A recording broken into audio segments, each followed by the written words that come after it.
Scientists used an ultra-dense electromagnetic grid. They successfully captured the human soul. They wanted to explore whether heaven truly exists, but they accidentally disturbed something terrifying. After the old man's heartbeat in the isolation room gradually stopped, his soul suddenly appeared out of nowhere. The woman was so terrified by the sight that she wet herself.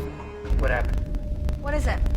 The scientists were confused by the woman's reaction, but only she could see the old man's soul. At this moment, the old man's behavior became very strange. He seemed to be searching for an escape, but faced with the powerful electromagnetic grid around him, he could only stay in the isolation room in agony. He desperately begged the woman for help. You have to let him go. You're tormenting him.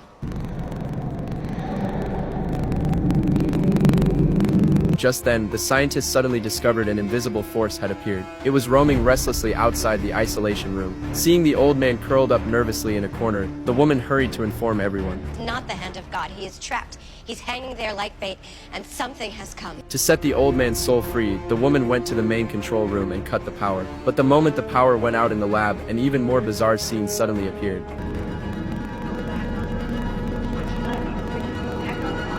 But what exactly was going on? It turned out that just earlier, Belle suddenly discovered the ICU patient had vanished without a trace. However, the nurse said no one had come to discharge him during that time. But when Belle went outside the hospital to relax, she saw an ambulance transporting something. Sensing something was wrong, she immediately followed in her car. The patient had been taken to a laboratory, and the lab was extremely well hidden. Belle entered the lab wanting answers. She quickly asked about the patient's whereabouts. The technician knew it could no longer be kept secret. The supervisor had to tell Belle everything. They were conducting a top-secret experiment. They were using an atomic-level electromagnetic grid to test whether the human soul actually exists, and the chosen subject was Belle's own patient. Upon learning the truth, Belle rushed to stop them, but by then, it was already too late to do anything. She had no authority to stop the experiment.